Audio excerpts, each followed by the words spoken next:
Hello everyone, this is Jyoti. Welcome to my channel. तो जिनकी भी कुंडलिनी अवेकनिंग के पाथ पे वो आ चुके हुए हैं या फिर जिनकी भी अवेकनिंग के प्रोसेस इनिशिएट हो गए या फिर काफ़ी टाइम से आप इस प्रोसेस में हो,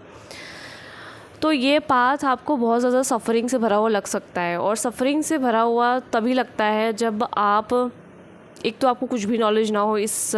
पाथ पे आने के बाद कि ये मार्ग आपको लेके कैसे जाता है, किस तरीके से अपने लाइफ में आप आगे बढ़ते हो। बेसिकली ये जो कुंडलिनी आपके अंदर जागृत हुई है, जो फेमिनिन ऊर्जा आपके अंदर जागृत हुई है,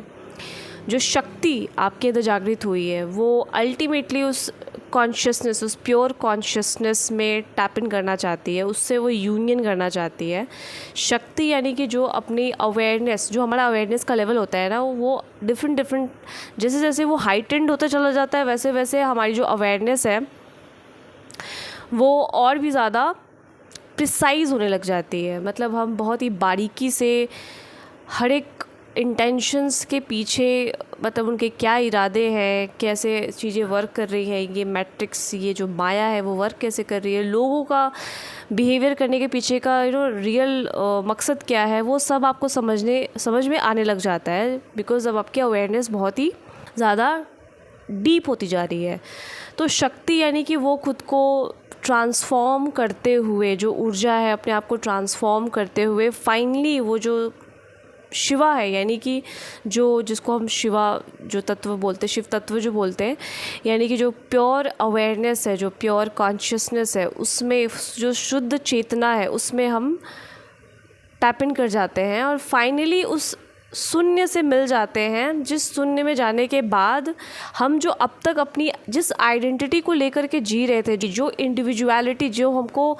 हमारी थी ही नहीं, जो हमें ऑलरेडी इस लाइफ में आने के बाद, बर्थ लेने के बाद एक एक करके जो हमारे ऊपर लेयर चढ़ते जा रहे थे, कि जो आइडेंटिटी हमें इस सोसाइटी ने दी, जो आइडेंटिटी हमें अपने पेरेंट्स से मिली, चाहे मदर से मिली हो, चाहे या फिर फादर से मिली हो, या जो भी हमें स्कूल में, कॉलेजेस में जिस भी तरीके से हमने एक किस तरीके से हमें होना चाहिए, किस तरीके से हमें बिहेव करना चाहिए, किस तरीके से हमें हमारा थॉट का प्रोसेस होना चाहिए, वो सब हमने कहीं ना कहीं से बोरो किया हुआ होता है। कोई भी आइडेंटिटी हमारी खुद की अपनी होती ही नहीं। तो इस पूरे प्रोसेस में आप फाइनली अपनी उन्हीं सारे ओल्ड आइडेंटिटी को खो बैठते हो। ये प्रोसेस आपको उसी सारे पुराने आइडेंटिटी पे चोट करती है, ताकि आप उन सारे पुराने ढांचे, जो स्ट्रक्चर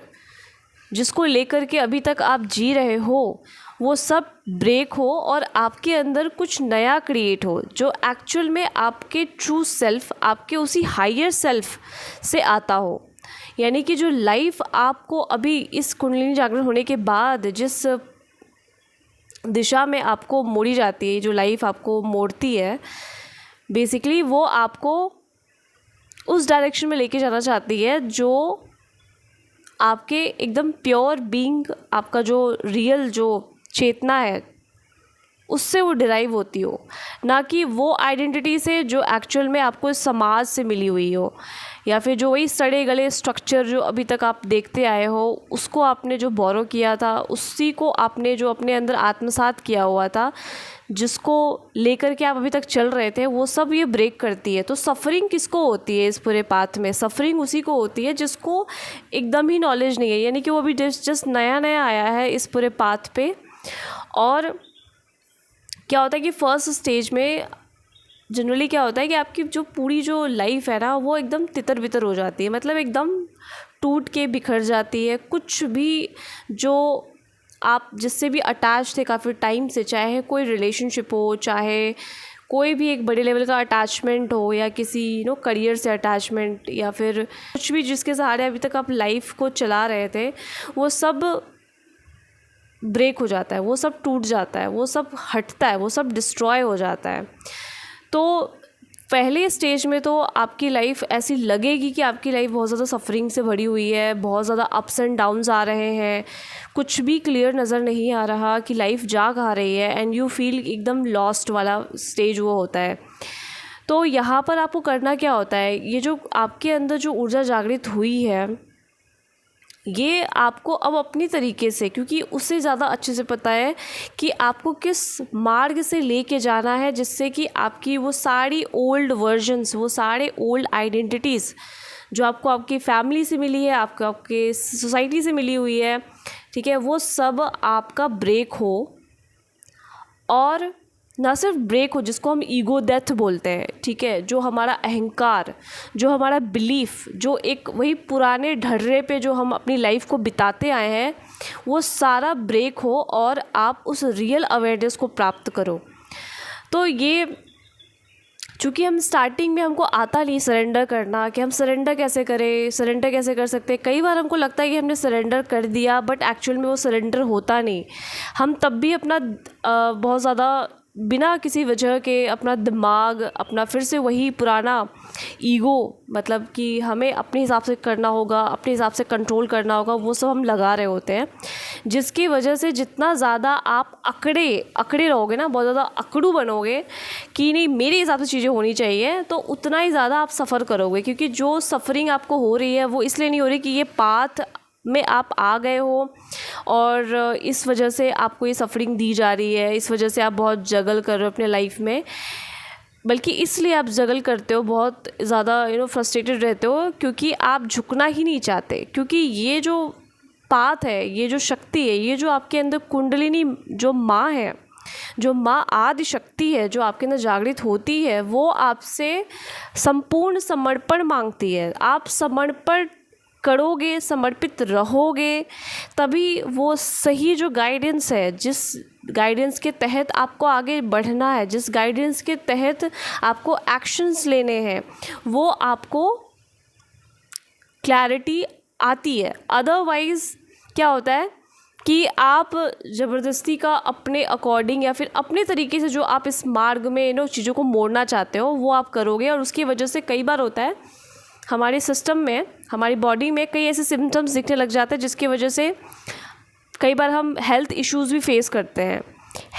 हेल्थ इश्यूज़ भी ट्रिगर हो जाते हैं। जैसे इमोशनल लेवल पे भी हम बहुत ज़्यादा सफ़र करते हैं, इमोशनली, मेंटली बहुत ज़्यादा रोना आता है। मतलब इस पाथ पे आप जब आते हो ना, आप जितना सरेंडर करते हो उतना जल्दी ही आप इस मार्ग में बहुत ईज़िली आगे बढ़ते हो। आपका असेंशन बहुत फास्ट होता है और आप फास्ट तरीके से उस फर्स्ट फेज़ जो होता है, जिसमें कि आप बहुत ज़्यादा सफ़रिंग महसूस करते हो, क्योंकि आपको समझ में नहीं आता ना कि क्या चीज़ें हो रही है आपके साथ। तो फाइनली आप जा कर के उस स्टेज पे पहुँचते हो, जो कि आपका सेकंड स्टेज होता है, जहाँ पे आप बहुत सी चीज़ों को अब इतना सीख जाते हो, इतना आपको फेथ आ जाता है कि क्या चीज़ें मुझे एलिमिनेट करनी है अपने लाइफ से, क्या चीज़ें मुझे हटानी है।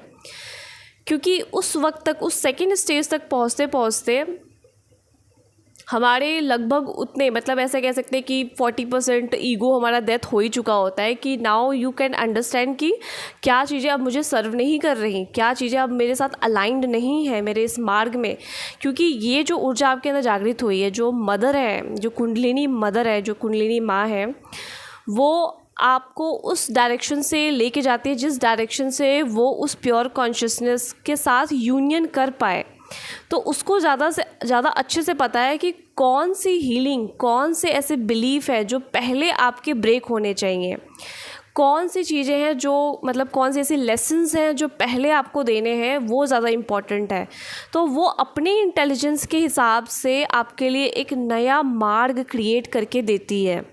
लेकिन चूंकि इस मार्ग में हमको फेथ नहीं होता, क्योंकि हमारे सिस्टम तो पूरा फियर से ही बना हुआ है ना। हमारा जितना भी फियर है, फियर मतलब क्या कि हम अपने एग्जिस्टेंस को कहीं खो ना दें। एग्जिस्टेंस मतलब क्या, बेसिकली सारे फियर्स जो हमारे शरीर से जुड़े हुए हैं, हम डरते हैं कि कहीं हमारा ये वजूद ख़त्म ना हो जाए। बट वो जो डेथ है ना, वो बेसिकली एक इल्यूजन है, क्योंकि हमें लगता है कि अब हम गए, अब हम ख़त्म हो गए, अब तो एकदम ही ख़त्म, अब मेरी लाइफ एंड आ चुका है। बट एक्चुअल में ऐसा होता नहीं, वो सिर्फ हमारा माइंड, हमारा ईगो डिज़ोल्व हो रहा होता है, वो ख़त्म हो रहा होता है, उसकी डेथ हो रही होती है। इसीलिए हमें लगता है कि उसके साथ हम भी ख़त्म ही होने वाले हैं, लाइफ यहीं पे ख़त्म होती है, लाइफ यहीं पे अब एंड होने को है। बट ऐसा होता नहीं। तो इस पूरे मार्ग में आपको कई बार ऐसा लगेगा कि अब आपकी लाइफ ख़त्म,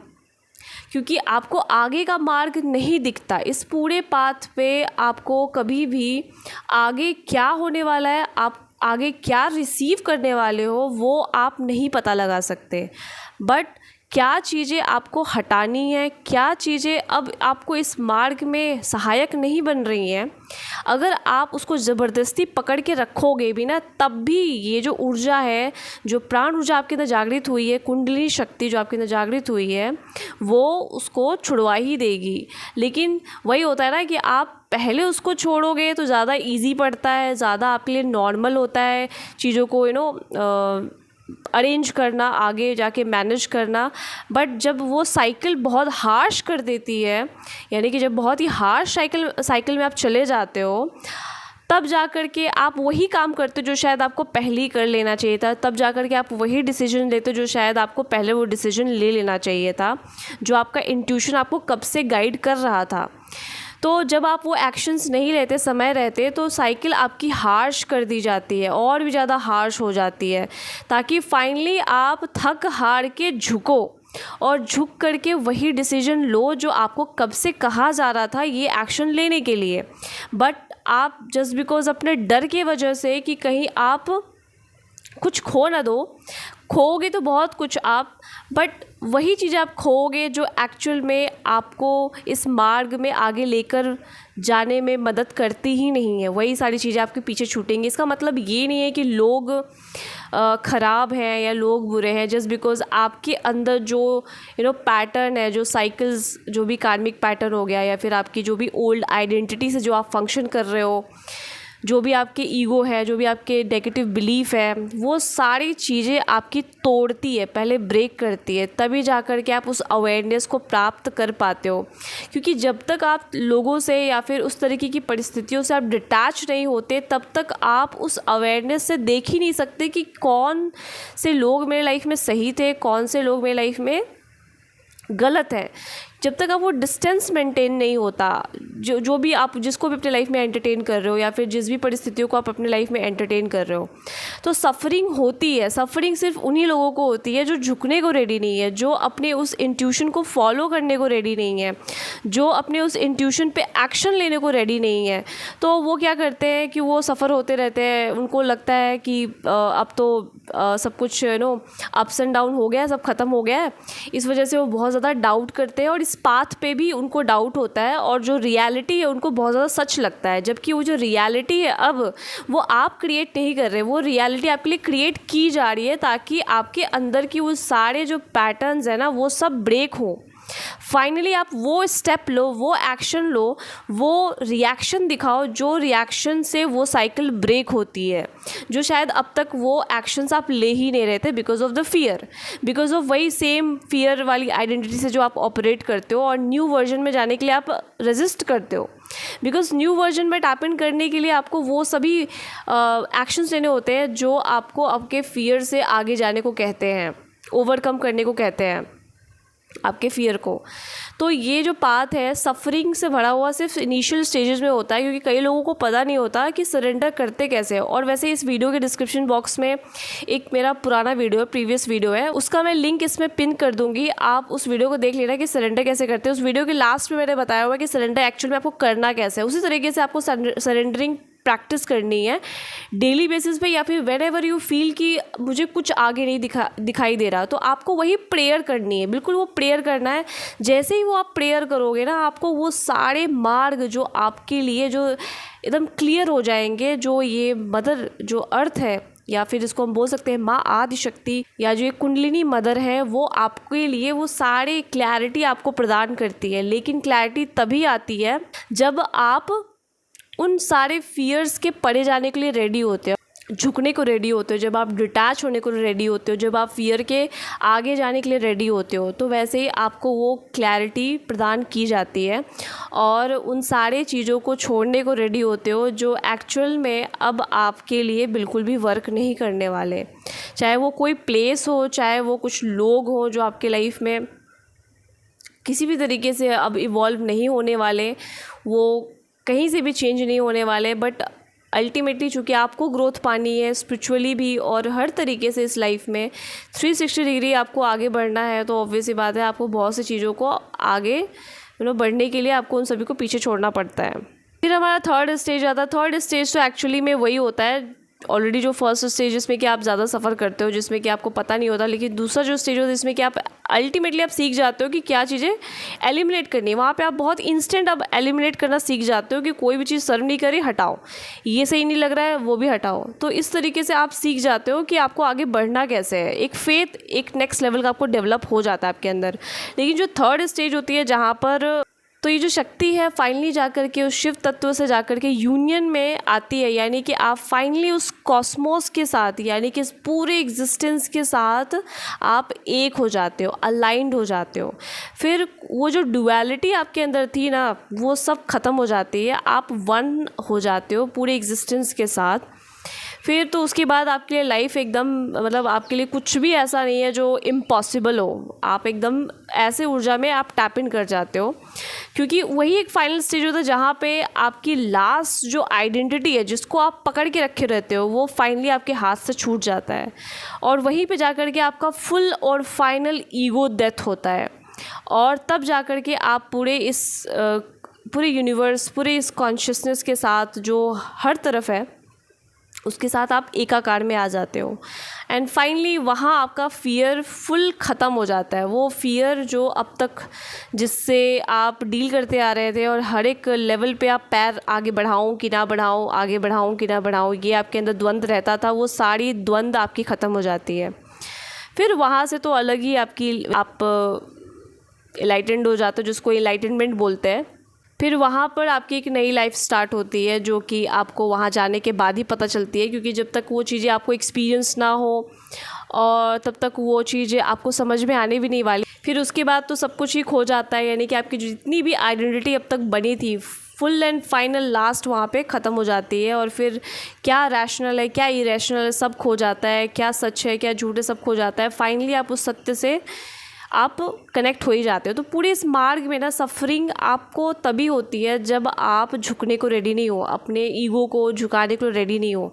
तो आपको वो प्रेयर हर बार करनी है, जिसमें कि आपको झुकना है, सरेंडर करना है कि आप जिस भी तरीके से मुझे आगे लेके जाना चाहें आप लेके जाओ। तो इस पूरे मार्ग में आपको एक ही चीज़ खुद से पूछनी है, अपने आप से या फिर उस सोर्स से जो आप ही के अंदर है,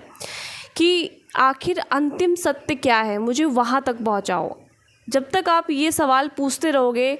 तब तक आपको वो सारे मार्ग, वो सारी हेल्प आप तक आती रहेगी। लेकिन अगर ये सवाल आप नहीं पूछ के बस ये सोचो कि मेरे साथ ही क्यों ऐसा हो रहा है, वाई आई एम सफरिंग है, तो फिर आप विक्टिम मोड में चले जाओगे और फिर आप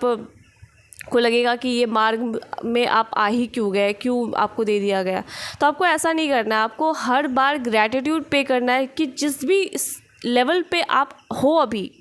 जहाँ तक भी आप पहुँचे हो, उन सभी लेवल के लिए आपको थैंक यू बोलना है, उन सभी लेवल के लिए आपको धन्यवाद देना है कि आप उस लेवल तक भी पहुँचे हो जहाँ पे आपकी अवेयरनेस के अकॉर्डिंग आप बहुत सी चीज़ों को समझ पा रहे हो।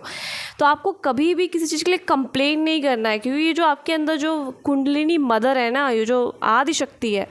वो आपको आपके साथ बहुत ही फेवर करती है। वो आपको हर तरीके से हेल्प करती है, हर तरीके से आपको गाइड करती है। बट वो गाइडेंस तभी आती है जब आप अपनी इमोशंस को, अपनी भावनाओं को उसके साथ बहुत अच्छे से कनेक्ट कर पा रहे हो। जैसे होता है ना कि लेट्स से कि एक बच्चा अपनी मदर से जितना ज़्यादा अच्छे से घुला मिला हुआ है, जितना अच्छे से बात कर पा रहा है, जितने अच्छे से एक्सप्रेस कर पा रहा है, उतना ही ज़्यादा उसके लिए आसान होता है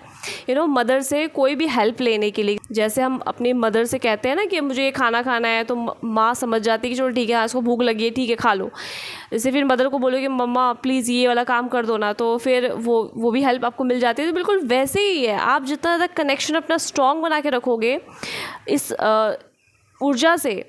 उतना ही जल्दी उस मदर अर्थ से, उतना ही जल्दी आप फास्ट असेंशन करोगे, उतना जल्दी आप फास्ट असेंड करोगे, हायर लेवल पे आप जाओगे और फाइनली आप उस यूनियन को अचीव करोगे, जिस यूनियन में आपको लाने के लिए ये आपको इनिशिएट किया गया था।